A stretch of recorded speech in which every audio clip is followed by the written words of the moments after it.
Good morning everyone. তো সকালবেলায় চলে আসলাম ঘরে এখন কাজকর্ম করে। তো এই যে চলো এখন রান্নাঘরে যাব, চা খাবো। ওই যে শিলা দিয়ে এসে গেছে, ওই দেখো আমার মা। দেখবো আমার মাকে কত সুন্দর ছিল দেখতে। দেখো আমার মা কত সুন্দর ছিল দেখতে, ঠিক আছে? এটা হলো আমার মা। তো চলো রান্নাঘরে এখন যাই, রান্নাঘরে গিয়ে এখন চাটা নিয়ে আসি। সকালবেলায় শুরু হয়ে গেল। আর দেখো বৌদি এখন কি করছে, ম্যাগি করছে। এই দেখো এখানে আলু কাটা রয়েছে। কী দিয়ে ম্যাগি করবা? এই যে ম্যাগি, এই যে পেঁয়াজ, এই যে রসুন, লঙ্কা দিয়েছে, দেখো কত লঙ্কা।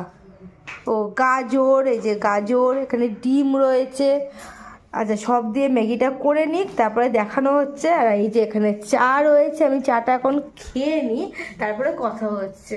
তো চলো চাটা, মা বৌদি চলে আসলো রে, ভুলবশত, কিন্তু কিছু করার নেই, ভুলবশত এসে গেছে। আর কি আসলে কি হয়েছে বলো, মানে এটা কি বলো তো, সবার এটা ব্যাপার আছে যে অনেকে লজ্জা পায়, যে ক্যামেরার সামনে আসতে লজ্জা পায় বা সবার সামনে আসতে লজ্জা পায়, মানে ফেসবুকে দেখাবে।